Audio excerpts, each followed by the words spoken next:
أعوذ بالله من الشيطان الرجيم بسم الله الرحمن الرحيم قل هو الله أحد الله الصمد لم يلد ولم يولد ولم يكن له كفوا أحد হে রাসূল, আপনি বলুন, তিনি আল্লাহ একক, আল্লাহ অমুখাপেক্ষী।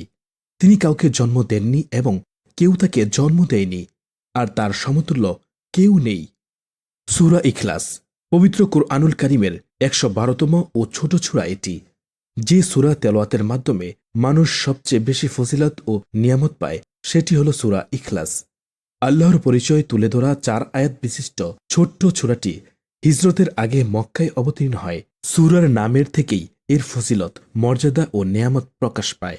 অর্থাৎ এই ইখলাস, যার অর্থ হল একনিষ্ঠতা, নিরেট খাঁটি বিশ্বাস, ভক্তিপূর্ণ উপাসনা। দুনিয়ার সব বিশ্বাস থেকে মুক্ত হয়ে শুধুমাত্র আল্লাহর একত্ববাদের উপর খাঁটি ও নিরেট বিশ্বাসী হওয়াকে ইখলাস বলে। সুবহানাল্লাহ। রাসূলুল্লাহ সাল্লাল্লাহু আলাইহি সাল্লাম একদিন সাহাবীদের বললেন, তোমরা কি এক রাতে কোরআন মাজিদের ৩ ভাগের ১ ভাগ পড়তে পারবে? সাহাবীরা এই প্রস্তাবকে খুবই কঠিন মনে করলেন।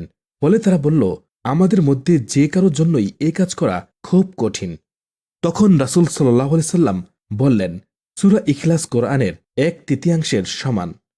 হযরত আবু দারদা রাদিয়াল্লাহু আনহু বর্ণনা করেন, রাসূলুল্লাহ সাল্লাল্লাহু আলাইহি সাল্লাম বলেছেন, আল্লাহ তাআলা কোরআনকে ৩ ভাগে ভাগ করেছেন আর এই সূরাটিকে একটি ভাগে পরিণত করেছেন। এটি পবিত্র কোরআনের ১/৩ সমান। সুবহানাল্লাহ। তাহলে ভেবে দেখুন এই সূরা ইখলাসের গুরুত্ব ও ফজিলত কত বেশি। এক সাহাবী এই সূরাটি প্রতি ২ রাকাতের মধ্যে একবার করে পড়তেন। তো অন্যান্য সাহাবারা এটা জানতে পেরে রাসূল সাল্লাল্লাহু আলাইহি সাল্লামের নিকট অভিযোগ দায়ের করলেন এবং অভিযোগ শুনে রাসূল সাল্লাল্লাহু আলাইহি সাল্লাম ওই সাহাবীকে জিজ্ঞাসা করলেন, সেটা কেন? তখন সাহাবী উত্তর দিয়ে বললেন, ইয়া রাসূলুল্লাহ, আমার পড়তে অনেক ভালো লাগে, কারণ এই সূরায় আমার রব্বুল আলামিনের পরিচয় রয়েছে। আমি যতই পড়ি ততই শান্তি পাই। আল্লাহর রাসূল সাথে সাথে বললেন, এই ব্যক্তি মৃত্যুর পর সরাসরি জান্নাতে যাবে। সুবহানাল্লাহ। হাদিস দ্বারা এই কথাটি প্রমাণিত হয়েছে যে সূরা ইখলাস কত বেশি পরিমাণে ফজিলতপূর্ণ সূরা এবং গুরুত্ব কত বেশি।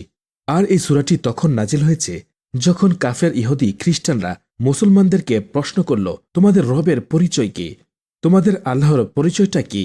সে কিসের তৈরি, স্বর্ণ রৌপ্য নাকি মাটির তৈরি? এভাবে রব্বুল আলামিনের পরিচয় নিয়ে কাফের মুশরিকরা কটাক্ষ করতে থাকল।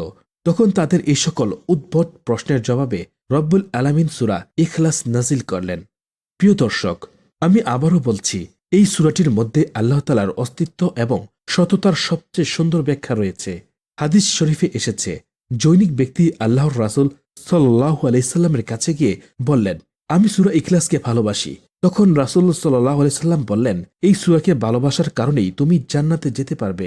সুবহানাল্লাহ। প্রিয় দর্শক, এখন হয়তো আপনি বুঝতে পারছেন যে এই সূরাটি কতটা ফজিলতপূর্ণ। একবার আল্লাহর রাসূল সাল্লাল্লাহু আলাইহি সাল্লাম বললেন, তোমরা সবাই একত্রিত হয়ে যাও, আমি তোমাদেরকে কোরআনের ১/৩ শোনাব। এরপর আল্লাহর রাসূল সূরা ইখলাস তেলাওয়াত করে শোনালেন। হাদিস শরীফে এসেছে, আল্লাহর রাসূল সাল্লাল্লাহু আলাইহি সাল্লাম বললেন, যে ব্যক্তি সকাল বিকাল সূরা ইখলাস, সূরা ফালাক এবং সূরা নাস পাঠ করবে, আল্লাহ তাআলা তাকে সব ধরনের বিপদ-আপদ থেকে, বালা মুসিবত এবং হতাশা থেকে রক্ষা করবেন। হযরত সাহল ইবনে সাদ সাঈদী রাদিয়াল্লাহু তাআলা আনহু থেকে বর্ণিত, তিনি বলেন, এক ব্যক্তি রাসূল সাল্লাল্লাহু আলাইহি সাল্লামের কাছে দারিদ্র্যের অভিযোগ করল। মহানবী সাল্লাল্লাহু আলাইহি ওয়াসাল্লাম তাকে বললেন, যখন তুমি ঘরে যাও তখন সালাম দেবে এবং একবার সূরা ইখলাস পড়বে। এ আমল করার ফলে কিছুদিনের মধ্যে তার দারিদ্র্য দূরীভূত হয়ে যায়। প্রিয় দর্শক, আপনাদেরকে সুন্দর আরও একটি হাদিস শোনাই। তা হচ্ছে, রাসূল সাল্লাল্লাহু আলাইহি সাল্লাম প্রত্যেক দিন ঘুমানোর আগে সূরা ইখলাস, সূরা নাস ও সূরা ফালাক পাঠ করতেন। এরপর তার ২ হাতে ফুঁক দিয়ে পুরো শরীর এবং মাথা মাসে করতেন। এরপর তিনি ঘুমানোর দোয়া, আল্লাহুম্মা বিসমিকা আমুতু ও আহইয়া, যার অর্থ, হে আল্লাহ, আপনারই নামে মরে যাই, আবার আপনারই নামে জীবন লাভ করি, এটি পড়ে ঘুমিয়ে পড়তেন। এই হাদিসটি বুখারী, আবু দাউদ, তিরমিজি শরীফে রয়েছে। প্রিয় দর্শক, এতক্ষণ পর্যন্ত তো সূরা ইখলাসের অনেক ফজিলত সম্পর্কে জেনেছি। এবার চলুন জেনে নেই সূরা ইখলাস কখন এবং কতবার পাঠ করলে সঙ্গে সঙ্গে আপনি ফলাফল পেয়ে যাবেন এবং সব ধরনের বিপদ-আপদ থেকে বেঁচে থাকতে পারবেন। এই পর্যায়ে আমি সূরা ইখলাসের আমল সম্পর্কে আলোচনা করব।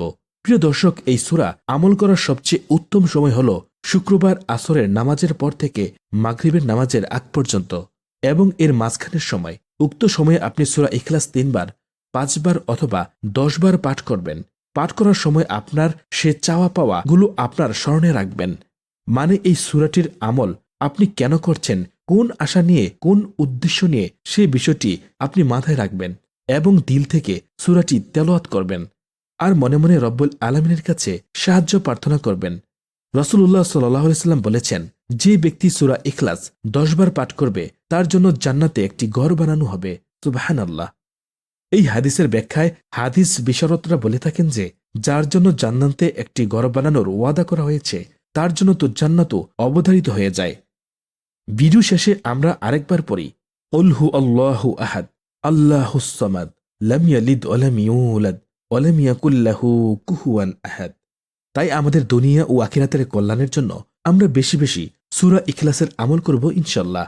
আল্লাহ সুবহানাহু ওয়া তাআলা আমাদের মা বোন সহ সকলকে সূরা ইখলাসের উপর আমল করার তৌফিক দান করুন। আমিন। ওয়া মা তাওফিকি ইল্লা বিল্লাহ।